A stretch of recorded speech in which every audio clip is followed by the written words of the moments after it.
COP30, que será realizada em Belém em novembro de 2025, marca um momento histórico para o Brasil liderar a agenda climática global. O estudo Top Trends COP30, lançado pela Ideia Sustentável, identifica 22 tendências e desafios que serão debatidos na Conferência da Floresta, abordando temas cruciais. Como essas tendências podem guiar empresas e a sociedade para um futuro mais sustentável? Para entendermos melhor este assunto e conectá-lo às discussões globais de sustentabilidade, vamos conversar hoje com Ricardo Voltolini, CEO da Ideia Sustentável, logo após a nossa vinheta.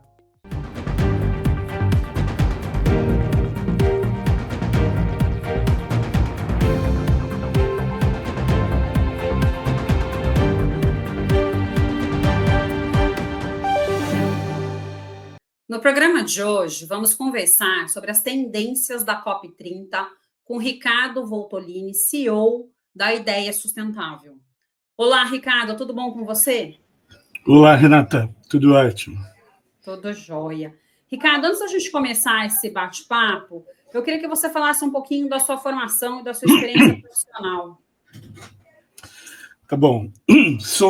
Já são 30 anos trabalhando com o tema da sustentabilidade empresarial, desde que ele era responsabilidade social. Então, acompanho como especialista, consultor de estratégia para empresas, a evolução desse conceito nos últimas 3 décadas, digamos assim. Então, nesses anos todos, eu já participei direto ou indiretamente da construção de mais de 300 estratégias de sustentabilidade empresarial, escrevi 12 livros, participei diretamente de mais de 3.000 programas de treinamento diversos.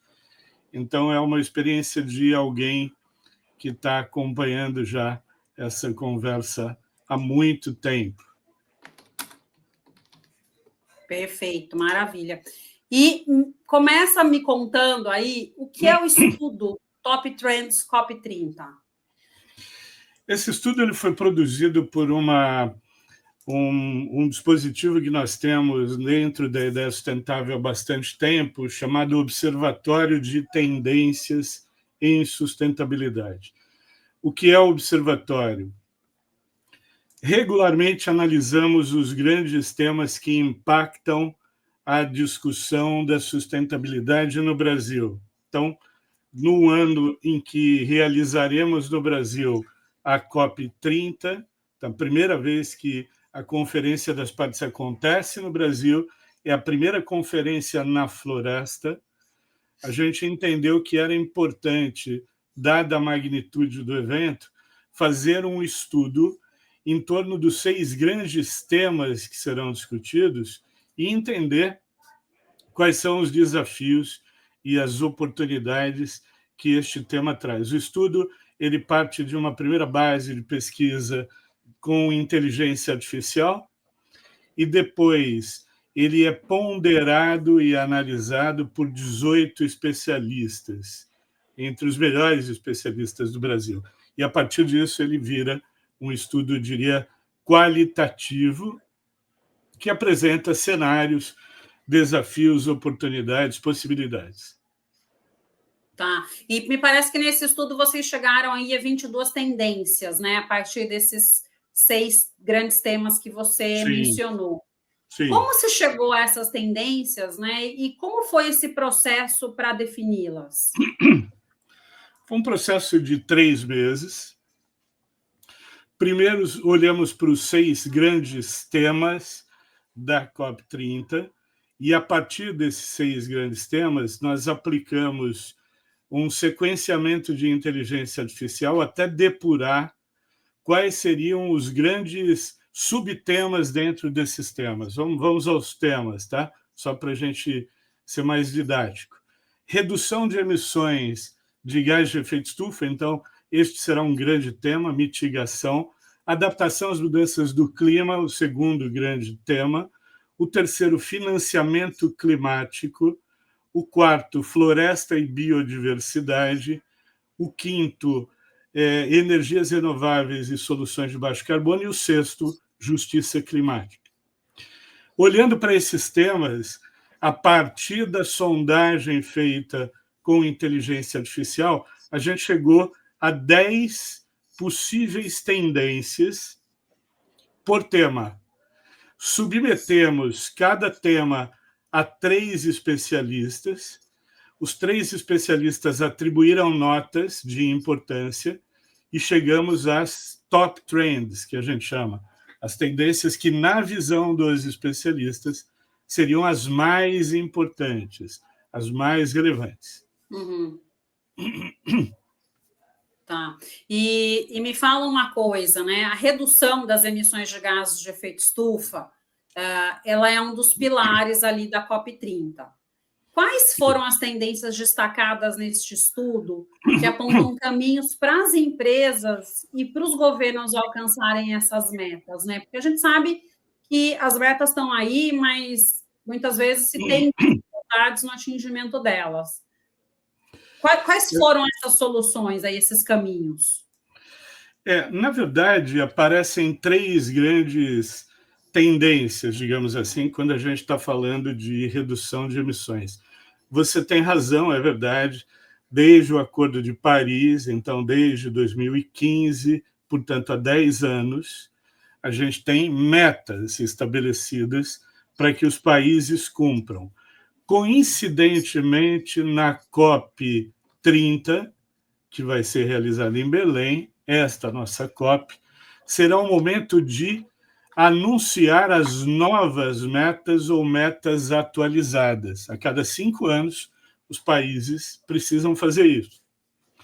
A grande expectativa é que essas metas sejam mais ambiciosas, porque as metas atuais, segundo os cientistas, não nos levarão à redução aí, em média de 60% das emissões até 2040. Não nos levarão. Pelo contrário, a seguir este curso, a gente vai chegar no aumento da temperatura média. Então, a gente vai exceder aquele limite considerado seguro pelos cientistas, que é de 1,5 graus Celsius.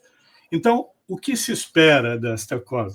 Uma primeira tendência é a tendência da pressão por metas mais ambiciosas. Existe hoje no mundo uma pressão, mas, ao mesmo tempo, a gente tem fatos novos, como a saída dos Estados Unidos do Acordo de Paris. Evidentemente, isso vai atrapalhar as discussões, já que os Estados Unidos são o segundo maior emissor de gás de efeito estufa. Então, o mundo terá que se juntar, reunir e pensar em metas mais ousadas para que a gente consiga conter o curso do aumento da temperatura média do planeta. É bom sempre lembrar, para quem está nos ouvindo, que 1,5 parece uma coisa muito abstrata. Isso foi definido pelos cientistas como um limite seguro. E a gente já está ultrapassando. O ano passado foi considerado o ano mais quente da história da humanidade, chegou, na média, a 1,55, então já passamos um pouco, e janeiro deste ano foi considerado o janeiro mais quente da história da humanidade, chegamos a 1,75. É claro que isso depois vai se diluindo, e a ideia é ainda perseguir a meta de 1,5 grau. Bom, para isso, de fato acontecer, vai ter que ter um monitoramento, uma fiscalização, e essa é uma outra tendência que aparece. Os mercados estão também mais atentos, os países estão mais atentos, e, a despeito da guerra hoje entre Rússia e Ucrânia, que atrapalhou essa discussão das metas climáticas, a despeito da saída dos Estados Unidos do Acordo de Paris, ainda há uma perspectiva, um certo otimismo de que na COP30 a gente consiga chegar a essas metas. Então, há uma expectativa grande para que essas metas sejam melhores. Para isso também, uma outra tendência, mais do que uma tendência até, é o tema financiamento para países em desenvolvimento será um grande tema nos próximos anos. Por quê? Porque custa muito dinheiro fazer o trabalho de mitigação e adaptação. Para os países em desenvolvimento, esse dinheiro é mais caro ainda, né?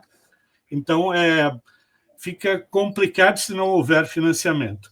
Já há um compromisso dos países ricos, estabelecido na última COP, de colocar 1,3 trilhão até 2040, né? 250 bilhões ano, mas este valor é considerado insuficiente. Existem dados que pregam a necessidade de algo em torno de 6 bilhões, embora 4 bilhões também seja um recurso aceitável. Então, o que a gente vai ver cada vez mais é países discutindo financiamento, porque os países em desenvolvimento precisam mudar processos, mudar estruturas, e isto custa. Então, esse financiamento ele é absolutamente necessário. Eu diria que essas 3 grandes tendências relacionadas a esse tema serão as mais discutidas, né?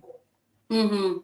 E, Ricardo, assim, eu vejo, né, um amadurecimento ao longo de todos esses anos na discussão, tanto dos governos, mas eu acho que principalmente da população, né? Porque lá na Rio 92 se questionava para a população o que é desenvolvimento sustentável e ninguém sabia que palavra era essa.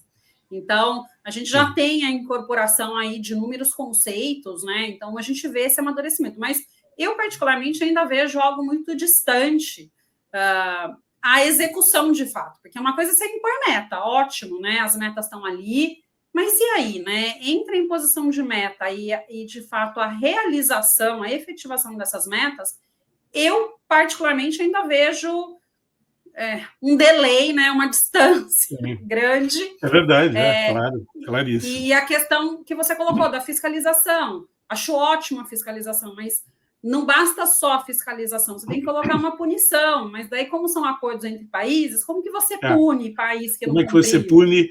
Por exemplo, eu acho que todo mundo gostaria de punir os Estados Unidos por não quererem mais participar do Acordo de Paris, porque essa recusa, ela simplesmente coloca o jogo num estágio anterior. A gente volta para trás nessa discussão.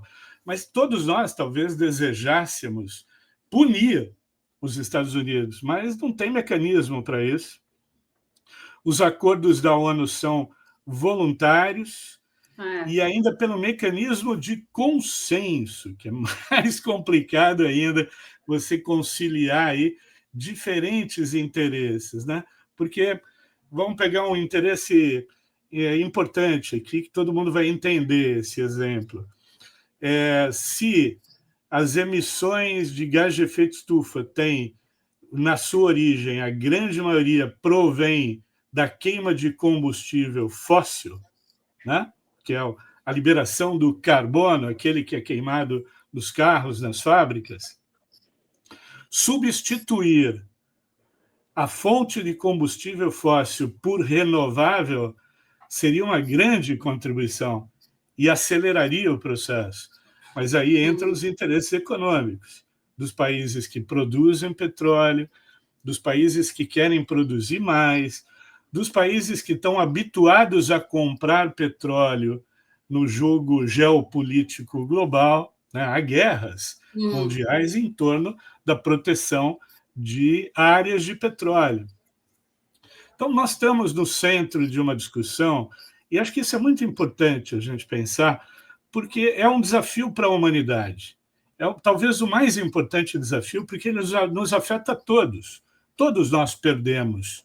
A população do estado do Rio Grande do Sul sabe muito bem disso, né? Recentemente, eles tiveram 427 cidades de 478 prejudicadas por um evento de intenso efeito climático imprevisível, né? E que destruiu. Imagina, fala-se em 80 bilhões para reconstruir esse estado. Então, imagina se esses eventos climáticos aconteçam com cada vez mais frequência. Mas, mais uma vez, os países olham apenas para os seus interesses, né? Normalmente de natureza econômica. E os interesses de natureza econômica são imediatistas. O que a gente está fazendo hoje, lamentavelmente, é empurrar essa conta para gerações futuras, e essa conta vai ser muito salgada para pagar.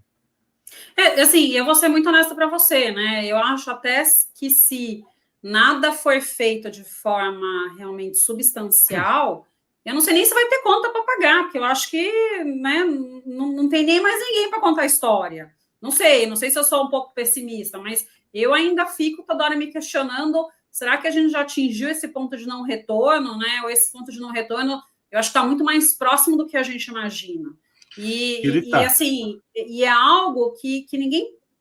A gente acha que o mundo vai dando sinais e, de repente, você vai ter condições de reverter. Mas até outro dia eu assisti aquele filme Um Dia Depois do Amanhã com a minha filha, que é, né, até para contextualizar um pouco a situação. E eu acho que esse filme ele é muito emblemático, né? Porque, assim, a hora que acontecer, já aconteceu. Você não tem mais o que fazer. Né? Você remedia uma parte do que dá para remediar, mas o restante você não tem o que fazer. É isso, Renata, acho que é isso mesmo. E assim, o grande problema disso, eu até acho que a gente terá população, né? Eu acho que a gente está perto do ponto de retorno, mas ainda há elementos possíveis para virar o jogo. Os cientistas também acreditam nisso, apesar das projeções mais pessimistas. O fato é que a gente não está fazendo aquilo que deveria fazer. Então a gente está trazendo as medidas. Né? E é claro que, quando eu falo em pagar a conta, eu estou falando num mundo que tenha menos disponibilidade de água, num mundo com temperaturas elevadas que vão prejudicar a saúde, né? No retorno de doenças que estavam já superadas ou sob controle no mundo, né? Então, essa conta é uma conta que tende a ser uma conta dura para se pagar, e acho que ela vai acabar ficando com essa próxima geração, porque a nossa geração, esta geração atual, que tem os elementos para fazer a mudança, está custando, está levando tempo para isso. Né? E aí voltamos à história do mecanismo de consenso, não podemos punir os países que não estão participando, como também não podemos punir as empresas que estão procrastinando medidas. Né? Tudo ainda é muito... depende da vontade de líderes. Tem um grande pensador desse tema, que é alguém hoje relevante no cenário, chamado Paul Polman, ex-CEO da Unilever. Ele tem dito em todos os lugares onde ele vai que não nos falta tecnologia e não nos falta dinheiro para fazer a transformação, a transição para uma economia de baixo carbono. O que nos falta é líderes com vontade de gerar impacto positivo. Então, esse é o teor da conversa. Né? Então, nós temos ciência, nós temos saídas, nós temos, hoje, alternativas de captura de carbono na atmosfera, de enterrar carbono no solo, temos alternativas de manejo sustentável, temos energias renováveis, né? A um custo mais baixo do que já foi. O que está faltando de verdade é liderança com vontade política, e é isso que a gente espera ver na COP. Né? Quer dizer, como é que o mundo vai reagir? A gente o mundo todo tem uma grande expectativa em relação às metas mais ambiciosas da Europa. A Europa está numa crise econômica. Como é que vai ser isso? Né? A Europa realmente vai querer jogar esse jogo com o protagonismo que ela já teve ou não? Nós temos um elemento novo nessa história, que é a China, que sempre foi reconhecida por uma produção suja, né? No sentido de poluidora, impactante, movida a carvão e desigual do ponto de vista social. A China tem investido profundamente em mudar essa imagem, talvez já pensando nesse novo cenário competitivo em que o mundo também está olhando mais para a origem, né, responsável Sim. ou não dos produtos. Sim, não, com certeza. Para mim, é necessária uma mudança, talvez, aí de paradigma, né? A gente quebrar preconceitos existentes e, de fato, essa liderança assumir. Porque eu acho que recursos existem, a tecnologia, conhecimento, tudo é possível, mas afeta o bolso, né, de muita gente. Então, precisa, talvez, a gente sair um pouco desse estado mais capitalista. E não é quer dizer que a gente vai para o socialismo, não é isso. Mas é pensar em prol de uma coletividade, né? Prós e contras, mas você colocar tudo ali numa balança e pensar nesse futuro. Então, realmente... Eu não poderia concordar mais. O meu trabalho nos últimos 15 anos tem sido um trabalho de formiguinha, de formar líderes para a sustentabilidade, que são exatamente pessoas com a capacidade de liderar orientada por valores. Sim. Eu acho que está faltando isso hoje no mundo, está faltando líder estadista nos países e líder estadista nas empresas, que consegue enxergar para além de um mandato de CEO de 2 ou 3 anos, para além de um mandato de conselho de 2 ou 3 anos. Sim, é isso mesmo. Acho que você disse tudo aí, Ricardo, nessa fala. Mas eu acho que você tocou num aspecto que eu queria emendar, que, assim, além da mitigação, né, a gente falou da redução é mitigação. O outro elemento que compõe essa história no Acordo Climático é a adaptação. E acho que esse assunto não poderia estar mais na ordem do dia depois do que aconteceu no estado do Rio Grande do Sul, em que ficou claro, Renata, que nós estamos muito despreparados para enfrentar esses eventos climáticos extremos. E aí a gente procurou entender no estudo quais são as grandes discussões ligadas à adaptação climática, porque ela é absolutamente necessária. Primeiro, nós vamos ter que ter uma agricultura mais resiliente se a gente quiser garantir uma questão básica, que é alimento. Os eventos climáticos vão destruir, minar a produtividade agrícola. Então, os alimentos já estão ficando mais caros, Renata. Se a gente olhar o café, o azeite, esses aumentos que a gente tem sentido no bolso, não são aleatórios, eles decorrem do fato de que onde se produz esses produtos haja eventos de seca, falta de umidade. Sim. Quanto mais eu mexo, eu desmato a Amazônia, menos umidade tem para produzir no campo brasileiro. Até, né? Sem querer te interromper, mas até o ovo no começo do ano, por conta desse calor que você indicou, esse aumento de preço, né? Aumento do custo por conta do aumento da temperatura. A gente vai ter que investir na própria biodiversidade para que ela seja mais resistente, mais resiliente, porque nós dependemos da biodiversidade. Então, se a gente destruir o que a gente tem de biodiversidade, a gente destrói as fontes de vida, né? E um outro aspecto, esse, para quem mora em cidades, já não dá mais para negar, que é a gente ter infraestruturas cada vez mais resilientes. Acho que também vou dar um exemplo bem fácil de entender para quem nos estiver ouvindo e vendo, que é o Japão, né? O Japão é um país que se habituou a lidar com terremotos e, depois de muita destruição, ele aprendeu que tinha que reconstruir seus prédios, suas estruturas com resiliência, e é isso que a gente vai começar a observar daqui para frente, né? Um investimento cada vez maior por parte dos estados e dos financiadores internacionais em resiliência da infraestrutura urbana. Então, aqui, incentivar a agricultura sustentável para poder impactar menos a questão do clima, e a agricultura, o agro, é importante para o Brasil, porque o problema do Brasil é exatamente o desmatamento, o uso incorreto do solo. Aumentar a resiliência da biodiversidade, porque dependemos dela, para garantir também segurança alimentar. E, olhando para as cidades, ter uma infraestrutura mais adaptada, e essa adaptação exigirá muito financiamento nos próximos anos.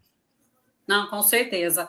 E aproveitando o gancho, Ricardo, né, quando a gente fala na questão de investimento, desses custos que vão ser gerados, eu acho que está intimamente relacionado à questão da justiça climática, que também é um dos temas ali centrais da COP. Né? Até hoje se fala muito até de racismo climático, né, relacionado a essas questões também. Como que o estudo aborda a inclusão de comunidades ali vulneráveis nas soluções para as mudanças climáticas? Porque acho que também está relacionado à questão da resiliência nos centros urbanos, né, nas cidades, uso de tecnologia. Então, queria escutar um pouquinho aí, com toda a sua experiência. De fato, justiça climática foi um dos temas que a gente abordou, e chegamos a 4 grandes temas que serão muito discutidos e objeto, no meu ponto de vista, de riscos e oportunidades. Né? Então, dependerá de como lidaremos. O primeiro é o seguinte: nós precisamos definitivamente de mais políticas públicas que garantam direitos básicos, porque o que é a justiça climática? É um conceito meio novo, né? A gente está ouvindo há pouco tempo. Significa o seguinte: as mudanças do clima afetarão a todos, mas afetarão mais especialmente, em primeiro lugar, os mais pobres, os mais vulneráveis, aqueles que moram nas periferias das cidades do Rio Grande do Sul, ainda não conseguiram nem voltar para suas casas, perderam seus eletrodomésticos, né? Perderam sua vida, sua história, sua identidade. Os mais ricos conseguem reconstruir de forma mais rápida. As empresas já se reconstruíram, né? Então, para que não afete de modo desproporcional os mais vulneráveis, é fundamental ter políticas públicas que garantam determinados direitos. E a gente está longe de ter políticas públicas focadas neste tema. O assunto é novo. Um outro assunto importante: mais engajamento e educação por parte da população em relação a esse tema. Não por acaso, e uma coincidência trágica, triste, a grande catástrofe ambiental contemporânea no Brasil acontece num dos estados mais negacionistas do clima, o estado que resistia bastante à ideia de pensar o clima, de incorporar a política pública. Havia orçamento, por exemplo, à emergência pública, e o próprio estado já tinha vivido 7 meses antes uma pequena tragédia também, proporções menores, mas impactante, e não foi feito nada, não se aumentou o investimento, não se olhou para os fatores preventivos. Então, é fundamental que, se você tem uma cidade que está mais vulnerável a cheias, que você diminua a impermeabilidade da cidade. Para a água conseguir escoar, você precisa ter área verde. A área verde é fundamental. E não é só porque a natureza é bonita, porque a natureza é bacana, porque precisamos de um ar puro para respirar. Isso também, mas também porque elas têm uma função importante, que é escoamento de água. Né? Então, questões como essa, quando não são objeto de política pública, acabam prejudicando pessoas e, evidentemente, os mais pobres. Mas, veja, ainda o nível de consciência do brasileiro em relação ao tema é muito baixo. Estudos mostram aí que as pessoas estão cada vez mais preocupadas, mas os índices ainda são baixos quando comparados com indicadores europeus, por exemplo, ou de outros países. E também sempre há, no Brasil, um número interessante. Mais da metade da população brasileira não sabe o que é uma COP. 60% não sabe o que é uma COP. Quando você diz, olha, a COP será realizada no Brasil e ela vai discutir mudanças do clima, 70% das pessoas conseguem identificar o que é o tema mudanças do clima, mas não conseguem discorrer sobre ele. Portanto, falta informação, falta... E aí, quando eu estou falando de educação é educação mesmo, sabe? Aquela que começa lá na escola.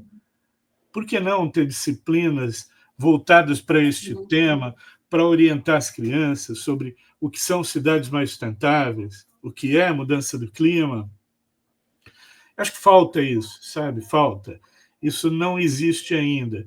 Então, uma coisa importante é olhar pela perspectiva também de como eu garanto a participação, você tocou nesse aspecto, das populações indígenas, dos quilombolas, que têm saberes importantes que poderiam ser úteis para as cidades se tornarem cidades mais resilientes. Eu estou, nesse momento, em Belém. Vim para um trabalho aqui em Belém, exatamente a sede da COP daqui a alguns meses.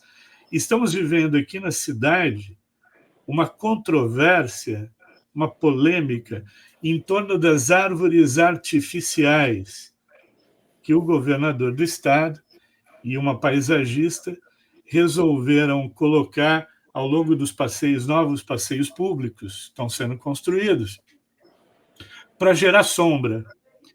E a justificativa para botar árvores artificiais foi que não existe solo, volume de solo para árvores na cidade.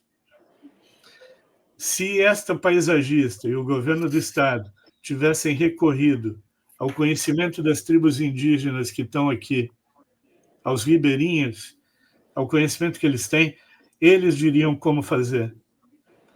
Mas a prefeitura, o governo, estão pagando aquele velho e bom mico, porque implantaram numa cidade que está à beira da floresta a árvore artificial, usando como exemplo Singapura, como se a gente fosse parecido com Singapura, né? Aqui tem árvores frutíferas, todo tipo de árvore. Veja, falta informação, falta sensibilidade para o tema. E um outro aspecto importante que aparece no estudo também é nós vamos precisar de recursos para financiar também a questão da justiça climática. Nós vamos ter que reduzir. Se não houver, Renata, investimento em adaptação nas cidades, a injustiça climática vai prevalecer nos próximos anos. E todas as cidades enfrentarão, num maior ou menor grau, algum problema com mudanças do clima. Algumas especialmente, né? Estudos mostrando que o Rio, Salvador, Recife, Ilha do Marajó, Rio Grande do Sul seguirão, pelas condições geográficas e geológicas, continuarão enfrentando mais esses problemas, né? Então, precisamos começar a olhar para esse tema, a partir de agora, como um tema de eleição. Eu gostaria de ver na pauta dos próximos líderes este tema sendo discutido, porque ele é tão importante quanto educação, tão importante quanto transporte público, quanto segurança. Porque se nós não conseguirmos resolver, nós teremos problemas com alimentação, teremos problemas com segurança, já estamos tendo problemas com a educação. Tem 250 milhões de crianças hoje no mundo que não conseguem ir para a escola porque vivem em lugares onde chove muito e você não consegue andar, se deslocar, onde há muita seca e essas crianças não conseguem chegar à escola porque falta água, né? Então, isso é injustiça climática na veia. E, certamente, assim como educação é um tema que também revela justiça ou injustiça, mudanças do clima também vai ser um indicador. Ricardo estava falando, eu estava me segurando para não te interromper, né? Porque o assunto vai despertando aqui um monte de coisa. Mas essa questão de parar para refletir, de questionar políticos nas eleições, né? Isso eu falo há anos. Porque todo mundo às vezes reclama de alguma questão ou outra relacionada ao clima. Ah, mas o que você analisou do seu político em relação à proposta ambiental, né? E a questão ambiental peca quem pensa que é só uma forte chuva, né? Uma onda de calor, como você falou que as cidades vão começar a vivenciar, e a gente sempre escutava isso, países Europa, Estados Unidos, mas nunca no Brasil, e de repente, sei lá, 3 anos atrás a gente começa a ter fortes ondas de calor e começa a vivenciar essa problemática, né? Mas a questão ambiental, ela passa por tudo, é saúde pública, né?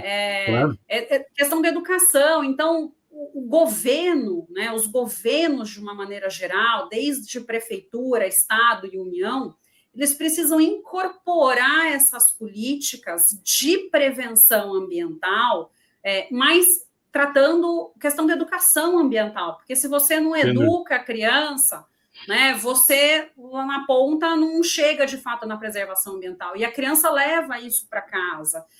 Então, se você quer gerar uma mudança social, você começa através da educação, né? É questão de transporte, é pensar as cidades de uma maneira mais ordenada, a questão da área verde que você bem mencionou, né? Não é só uma questão paisagística, mas é uma questão de drenagem, é uma questão de diminuição de temperatura, de melhor qualidade do ar, e tudo isso reflete na questão da saúde dessas pessoas, na própria qualidade de vida e diminui diversos efeitos climáticos, né, que a gente tem visto com mais frequência. Então, assim, é essencial essa discussão, né? Então, assim, você estava falando aqui, eu estava me segurando. Não, eu entendo seu desejo de entrar rápido na conversa, porque é uma conversa realmente muito do momento, né? Muito intensa, e que, para quem trabalha na área, mexe profundamente, porque a gente tem convicções, né? E as nossas convicções, normalmente, elas são convicções que podem contribuir para fazer o mundo melhor, né? Para que isso não seja só uma frase bonita de efeito, mas que, de fato, ocorra, né? Você tocou no aspecto saúde pública, é isso, né? A gente, quando você olha por isso que eu sempre discuto, eu gosto muito daquela visão do Eduardo Gianetti da Fonseca, quando ele discute a noção ou o conceito de PIB, Produto Interno Bruto. Ele diz, é uma das piores medidas que poderiam haver para medir a riqueza de um país, porque ela não mede várias coisas que têm a ver com riqueza, como, por exemplo, qualidade de vida. Sim. A questão ambiental não entra ali. Por que qualidade de vida? Porque o PIB ele é um mecanismo que ele pode aumentar se aumentarem as transações comerciais. Vou te dar um exemplo. Se a gente tiver mais casos de doenças respiratórias por conta das mudanças do clima, vai aumentar o PIB, porque aumentará o volume de negócios feitos por hospitais e clínicas. Mas, de fato, se aumentar o PIB reflete riqueza, mas que riqueza é essa que as pessoas estão adoecendo por causa de questões que poderiam ser resolvidas com políticas públicas? Aí vem uma outra discussão, né, Renata? A gente começou discutindo os países, como fazemos para punir aqueles que não querem entrar na discussão, e não podemos fazer isso, infelizmente. Como podemos olhar também internamente, preservando a autonomia dos poderes, preservando a autonomia dos gestores municipais e estaduais, mas criar políticas que talvez punam e incentivem, né? Punam quem não estiver fazendo direito e incentivem aqueles que estiverem fazendo direito para seguirem fazendo. E eu acho que é possível fazer isso com política fiscal, né? É possível usar imposto. Por exemplo, a figura do imposto verde é muito comum no mundo, no Brasil não é tão comum. Algumas prefeituras têm aqui e ali, mas é uma figura interessante, porque o poder público abre mão de um determinado recurso, na forma de renúncia fiscal, para uma empresa ou uma organização que escolhe produzir de um jeito mais sustentável, com energia renovável, com economia de água, com menos impactos. Então, veja, eu acho que nós temos muita oportunidade para trabalhar esse tema, mas, ao mesmo tempo, há grandes desafios que, do meu ponto de vista, estão ligados ainda a uma cultura no Brasil de desinteresse por esse tema. Ainda é um tema que não tem a devida valorização, infelizmente.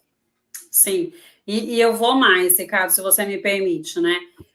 Para mim, o Brasil, graças a Deus, ele sempre foi muito abençoado em termos de clima, de recursos naturais. Então, assim, a gente não tem escassez, né? Não tem escassez de água, não tem escassez de terra, a temperatura é uma temperatura boa para todo mundo sobreviver, né? No frio, às vezes você tem ali algumas intercorrências, mas não é igual à Europa que a pessoa congela, né? Então, assim, fruta dá na rua, então você, quer queira que não, você consegue se alimentar. Então é muito fácil, a gente não tem aquela cultura da escassez, né? Como países que passaram por guerra, ou que passaram por uma recessão muito grande. E eu acho que tudo isso gera que os recursos são infinitos, que eles não acabam. Então, isso acho que acaba afetando a cultura do brasileiro também, no sentido de que não é um assunto que vai nos afetar. Né? Tá aí, sempre teve, sempre vai ter água, tá tudo bom. Então, eu acho que essa é a dificuldade um pouco das pessoas, de fato, abraçarem o tema. Concordo. Com a devida importância e necessidade que tem. Concordo muito. Eu já até escrevi muito sobre esse enfoque e eu concordo. Eu acho que, assim, eu sempre uso a metáfora da criança mimada, né? A criança mimada é aquela que não tem escassez, não falta nada em casa, né? O pai e a mãe oferecem todos os recursos. Um dia o pai perde o emprego e falta este recurso. Aquela criança não sabe enfrentar a vida, né? Porque não viveu a cultura da escassez. Então, essa cultura da abundância, ela foi ilusória para nós. A maioria de nós, não agora, essa meninada que está chegando agora, mas minha geração, tua geração, outras gerações, aprenderam na escola mentiras ditas como verdades absolutas. Uma mentira profunda é que nunca faltaria água no Brasil. Lembra? Né? Não, no Brasil água nunca é um recurso infinito, né? Recurso infinito no Brasil, né? Porque no Brasil nós temos rios e temos... Está faltando água na maioria das cidades hoje. E faltará água. Não tenha dúvida de que enfrentaremos racionamento e os nossos descendentes, as próximas gerações, enfrentarão mais racionamento ainda. Mais. Então, é aquilo que eu falei da conta no início, né? Então, quando a gente olha para uma COP no Brasil, a gente tem um compromisso, pelo menos nós aqui, na primeira COP na Floresta, de sacudir os líderes mundiais, de jogar na cara deles, da forma mais nua e crua, o que está acontecendo, de verdade, e não pedir. Eu acho que nós temos que exigir que eles façam mais. Porque também, se nós estamos vivendo este quadro agora, Renata, ele não é aleatório, alguém criou. Então, foi a industrialização do mundo no início do século passado, capitaneada pelos europeus, especialmente Inglaterra, e pelos americanos, é que jogou tanto carbono na atmosfera. E é esse carbono que está aí e que está nos atrapalhando agora. Então, eu entendo que se essa turma lançou mais carbono, porque enquanto eles estavam se desenvolvendo, aqui no Brasil a gente não estava se desenvolvendo tanto e tinha mais floresta, né?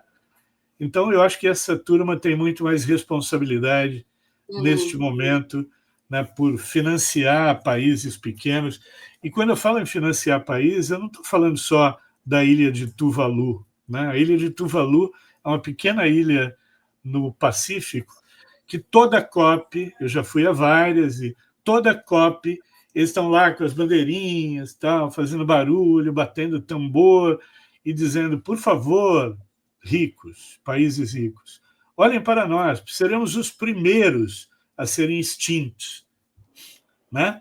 A ilha de Tuvalu é um símbolo da injustiça climática. Eles não fizeram nada, eles apenas nasceram naquele lugar. Eles não escolheram estar ali.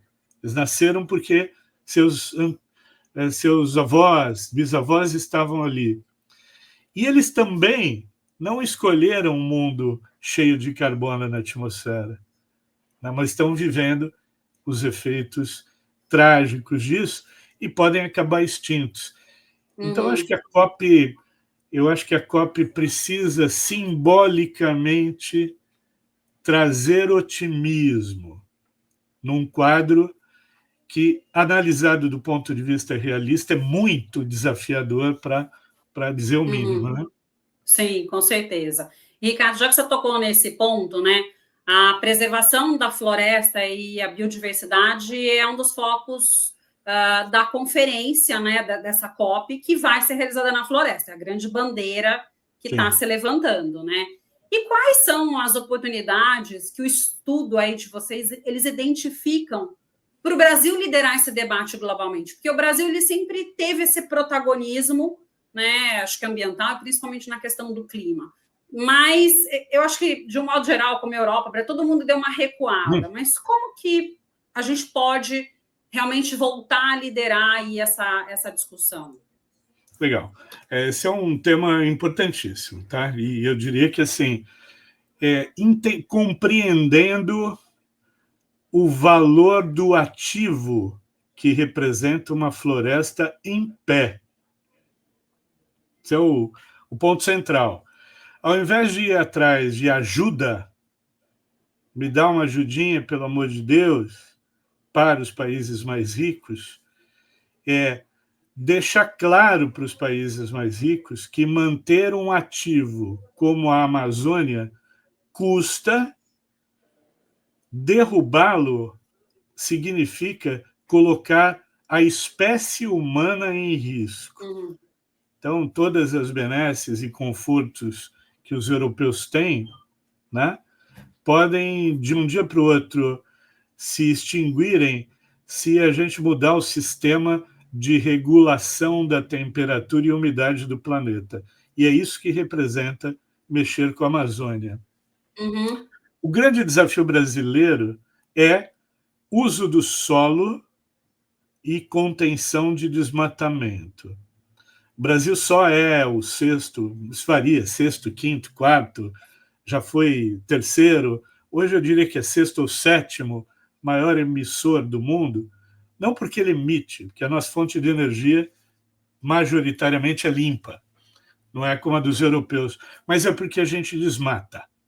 Então, compreender a riqueza do ativo da biodiversidade, transformando ele via estímulo de bioeconomia, portanto, em negócios que geram insumos para as grandes indústrias e que não derrubam árvore, né? Porque uma inocência nossa no passado, comprada ali nos anos 70, é de que árvore derrubada era sinal de progresso. Lembra? Né? Passava uma grande rodovia, destruía a árvore, as pessoas festejavam, vinha a bandinha, tinha... Né? Hoje, plantar árvore é sinal de sucesso. Tanto que nenhuma empresa pode instalar uma planta industrial sem recompor toda a biodiversidade local, sem garantir áreas reservadas. Então, a discussão que vai se fazer hoje, eu acho que esta é a melhor discussão possível, estamos dispostos a negociar, mas a gente quer fazer negócio. Então, é a conversa mais séria. A gente tem o que vender, E não é madeira, hein? Tá? Poderíamos vender madeira também, mas não é madeira, a gente tem produtos que têm valor adicionado maior, né? E é esta bioeconomia que vai gerar valor para o país, valor para as comunidades que vivem na floresta ou no entorno ou debaixo da floresta, né? Uma outra coisa que será muito importante é mostrar o respeito que nós temos, na prática, às populações indígenas, porque as populações indígenas, reconhecidamente, são as populações que mais contribuem para a preservação de florestas. Então, floresta vai ser a discussão do nosso principal ativo, e ele vai ser colocado na mesa em todas as negociações, e não mais sob a perspectiva da ajudinha, me ajuda aí para preservar, né? Me ajuda, dá um dinheirinho. Não. A gente espera, e aí este é um outro tema do estudo, que é financiamento climático, é que o dinheiro dos países, né? No Acordo de Paris, os países ricos se comprometeram a fazer doação. E eles doam via fundos. O Brasil tem fundos. Fundo Clima, por exemplo, arrecadou aí, já investiu 9 bilhões em projetos no Brasil que contribuam para manter a floresta em pé e contribuam para reduzir emissões de carbono. Este potencial que nós temos de projetos, porque temos uma rica biodiversidade, ele vai ser fundamental na mesa de negociações, né? E aí, olhando para o fluxo financeiro do mundo hoje, bancos multilaterais, bancos de governos de países, Banco Europeu, BID, Banco Interamericano, todo este conjunto de estruturas financeiras está cada vez mais preocupada com as mudanças do clima e mudando o fluxo do dinheiro. Então, acho que essa COP pode mostrar que os projetos brasileiros de preservação de biodiversidade, de energia renovável, que contribuem para a mitigação dos gases de efeito estufa, terão valor. Né? Assim como também o dinheiro vindo do mercado de carbono. A gente está no momento aqui de construir um mercado de carbono regulado, em que daqui a 3 ou 4 anos, empresas que emitem mais do que o aceitável terão que pagar por isso, pelo carbono, e as que emitem menos poderão receber os créditos das que emitem mais. Né? Aliás, um mecanismo muito justo que poderia servir para os países também. Seria muito, muito interessante. Então, eu acho que, juntando o aspecto floresta, biodiversidade e financiamento climático, a gente vai ter momentos muito interessantes nessa COP, porque o Brasil também é o promotor de vários mecanismos que hoje estão sendo discutidos no mundo. Um deles é o pagamento por serviços ambientais, ou ecossistêmicos. Você imagina, né? A gente nunca valoriza isso, mas teve uma organização inglesa que valorizou e chegou aí a um valor de 30 trilhões de dólares, seria o valor dos serviços ecossistêmicos. Eu acho que vale muito mais do que isso, mas, enfim, tinham que dar um valor, deram esse valor, que significa, desde o trabalho de polinização da abelha, né, que começa ali, até todo o trabalho de fotossíntese das árvores que estão na floresta amazônica. Qualquer um que já foi para a Amazônia sabe, quando você está sobrevoando, é um mar, é um oceano de árvores.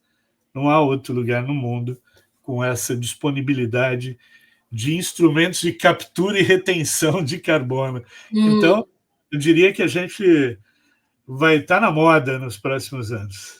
Sim, e você sabe, né, que essa questão aí do pagamento pela floresta em pé é algo que há muito tempo eu acho que é essencial, porque sempre se discutiu a questão do reflorestamento, que é importante, né? Mas e as florestas que já estão aí plantadas, né? As florestas que estão em pé mantidas. Então, como que você retribui a manutenção? Porque, na verdade, você tem ali uma propriedade em que parte dela, de repente, você não pode utilizá-la por conta de determinadas restrições de norma, né, ou necessidade de preservação. E daí? Então, eu até estive nas últimas 2 COPs falando justamente sobre isso, pagamento por serviços ambientais da floresta, né, especificamente aí na floresta amazônica, porque você tem que retribuir esse benefício, né, que o Brasil ele tem feito para o restante do mundo. Você não tem realmente um ecossistema como a gente tem aí na floresta amazônica. Então, é extremamente importante. E a remuneração, né, devido à remuneração em relação a isso. Eu acho que sim. Para facilitar a manutenção, né?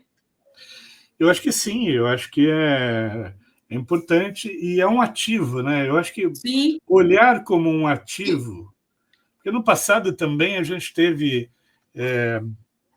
tentativas ou olhares, né, de outros países para a floresta amazônica muito invasores, né? Tipo, deixa com a gente que a gente cuida, né?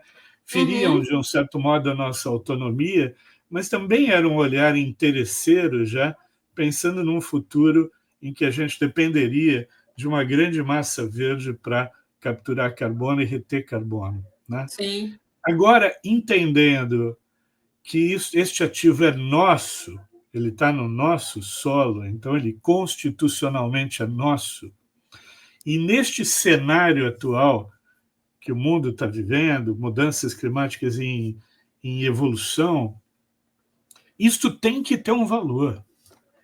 E este valor ele está ficando cada dia mais claro. Então, eu entendo que a gente verá nessa COP evoluções importantes em novos mecanismos financeiros, né? Investimentos híbridos, investimentos a fundo perdido, investimentos com empréstimo a juro baixo, né? Um conjunto de interesses que vão carimbar, né, como o mercado financeiro chama, carimbar o dinheiro relacionado a mudanças do clima. Sim. Eu não tenho dúvida disso. Isso daí independe da vontade do Donald Trump de querer ou não. Não vai. O mercado financeiro vai mobilizar fluxos de recursos e há uma boa expectativa, não ilusória, não exagerada, de que parte desses recursos venha para o Brasil para a gestão de projetos e iniciativas bacanas que a gente tenha.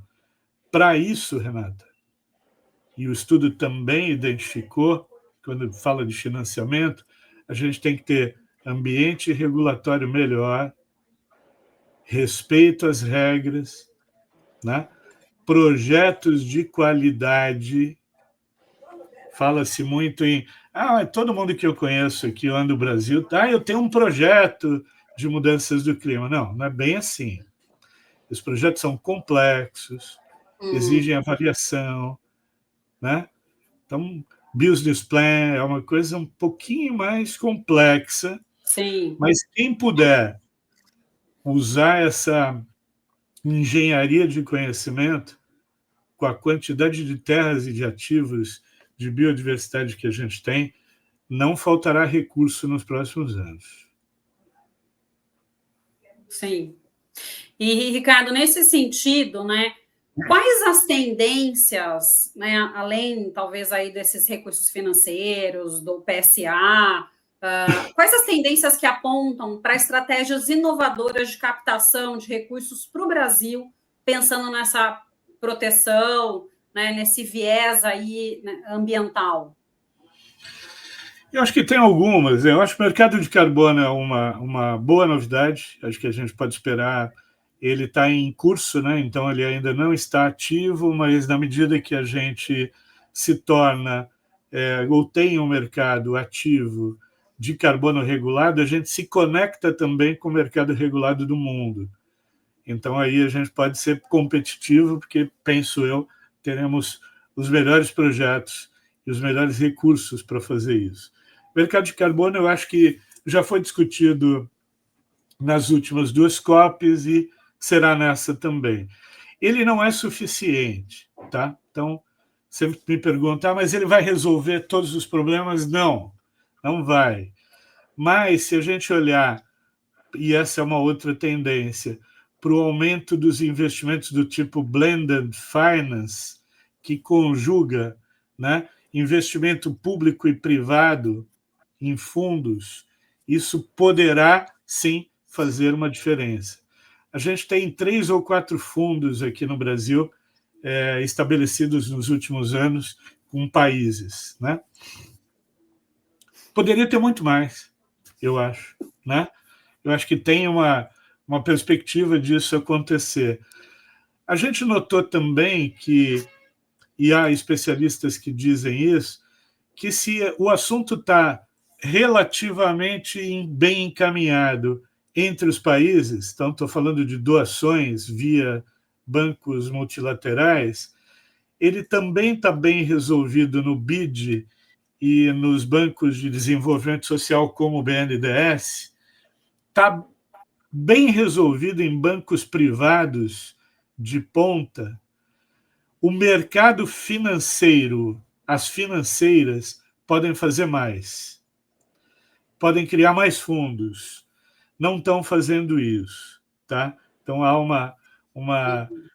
uma crítica feita por parte dos agentes desse mercado de que ele poderia estar trabalhando mais, porque ele concentra muito recurso, né? Então, você pensar aí na BlackRock, a maior financeira do planeta, né, uma empresa que investe em empresas, a carteira é de 12 trilhões, né? Você imagina 12 trilhões colocados a serviço ou carimbados para as mudanças do clima. Infelizmente, e aí é mais uma perda, né? Com a grande discussão nos Estados Unidos do ESG, né? O movimento anti-ESG, a ascensão do Trump, a volta do Trump ao poder, esta financeira BlackRock meteu o pé no freio e deixou de tratar o assunto com a importância que ela vinha tratando. Então, há recursos, né? Há muitos recursos que podem vir de toda direção. O BNDES hoje tem linhas de financiamento interessantes para quem tem projetos voltados para mudanças do clima. Eu acho que esse será um debate, Renata, dos mais intensos na COP. Da ideia de onde a gente já sabe por que o dinheiro virá. Então, a resposta ao porquê é uma pressão maior por metas mais ambiciosas de redução. Isso vai acontecer na COP. Por que a gente sabe? De onde a gente também sabe. Agora a gente vai discutir melhor os comos. Então, como bancos multilaterais podem fazer mais, como financeiras podem fazer mais, como agentes de mercado podem fazer mais. Eu acho que, com essa discussão de movimento anti-ESG global, empresas brasileiras que estavam investindo no tema também pisaram no freio, né? Uma pena, né? Mas isso tem a ver com a discussão que deu início aqui à nossa conversa, que falamos de interesses econômicos muito particulares. Então, cada país terá o seu, cada país desejará investir numa direção, mas o fato é, a Europa não poderá ficar sem energia renovável. A guerra Rússia e Ucrânia já mostrou que essa dependência não é boa, né? Então ela vai ter que buscar caminhos, vai ter que ser mais audaciosa. A China está ocupando um lugar que seria dos Estados Unidos, ela vai ocupar, ela vai ser protagonista dessa discussão e já vai mostrar isso na COP30. E o Brasil pode aproveitar do seu grande patrimônio natural, do fato de ter os melhores embaixadores do clima do mundo, né? De ter projetos muito criativos para se tornar também um protagonista na transição energética, um protagonista na preservação de florestas, um protagonista na construção de mecanismos de financiamento mais criativos, né? Então, o blended finance é a bola da vez, mas ele está em início ainda, né? Mas deve crescer, né? O mercado de carbono também vai crescer. O Brasil pode apresentar novos modelos também, e normalmente o Brasil apresenta. Perfeito. E, Ricardo, como que o estudo que vocês realizaram, né, o Top Trends COP30, ele sugere que empresas e comunidades passam a se preparar para os impactos das mudanças climáticas já em curso, né? Como que vocês lidaram com isso? Eu diria que aparece em vários momentos, aparece no tema mitigação, aparece no tema adaptação com maior ênfase, tá? E também no de justiça climática.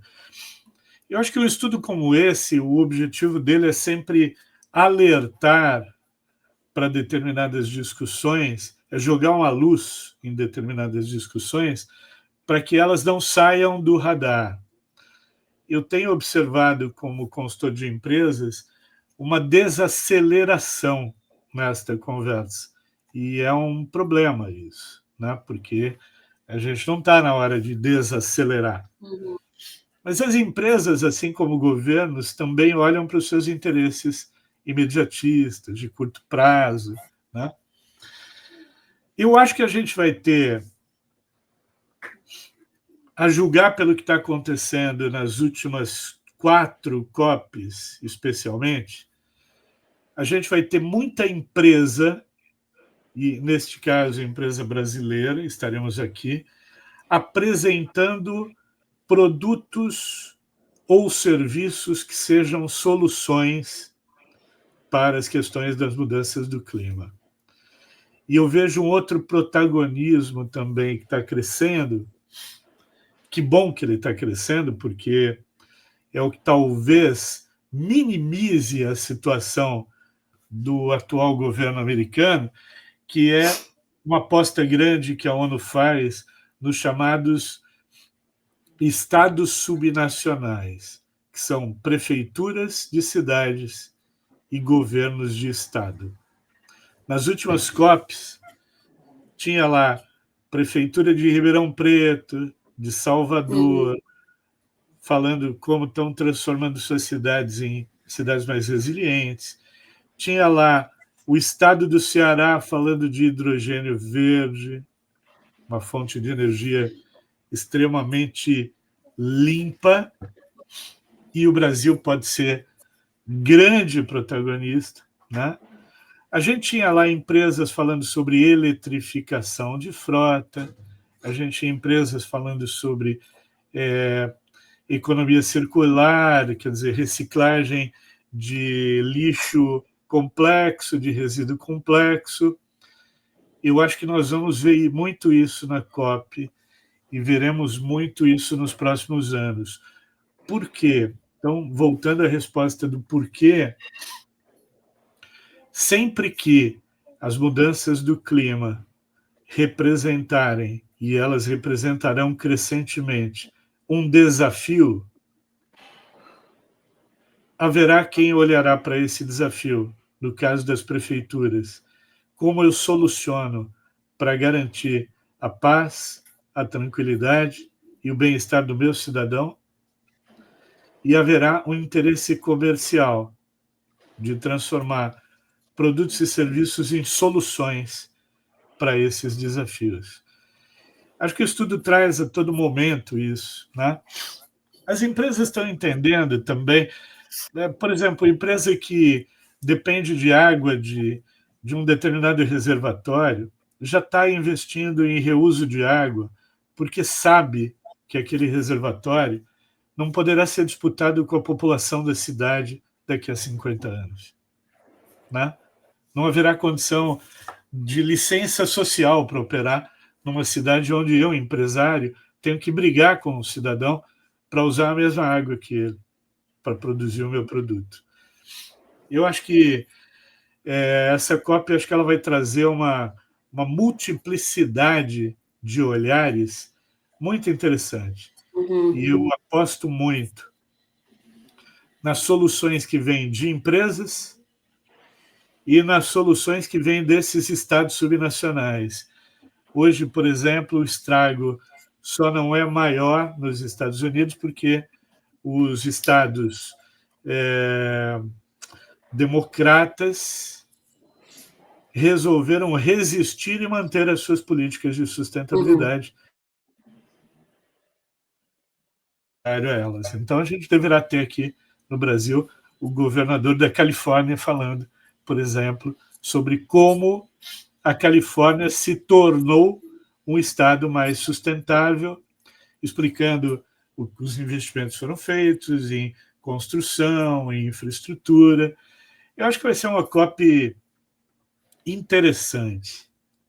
Eu estou realmente curioso para ver o que vai acontecer lá. Uhum. E o estudo trouxe aí 22 tendências que vão ser discutidas da forma de desafio e oportunidade. Aí depende do olhar que se tem para cada uma delas. Perfeito. Ricardo, se deixar, a gente vai conversando, porque eu acho que é um tema, né, fascinante tanto para mim quanto para você. Mas, para a gente encerrar aqui esse nosso bate-papo, eu queria que você deixasse uma mensagem para a nossa audiência. Oi, Renata, eu acho que como mensagem final, eu queria dizer a cada um dos que nos estiverem vendo e ouvindo que a gente pode começar com a metáfora do limpar a própria calçada.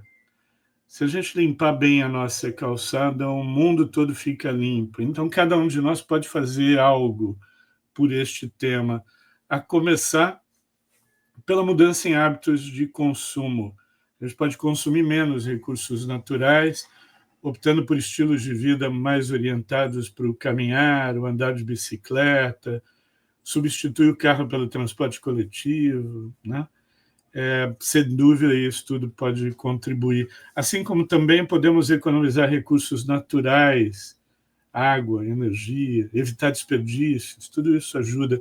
Mas, sobretudo, fazer escolhas de consumo mais conscientes e responsáveis, escolhendo comprar de empresas que demonstrem compromissos com uma produção mais sustentável e, portanto, com menos emissão de carbono para a atmosfera. Hoje há muita informação, a gente já consegue identificar quem está fazendo, quem não está fazendo, e a gente pode usar o nosso ato de consumo como um ato de serviço para a humanidade nesse momento tão importante em que todos temos o desafio de atuar pela redução das emissões de gás de efeito estufa. É isso, é um recado muito simples e que cada um pode começar a fazer a partir de hoje. É isso, um abraço a todos.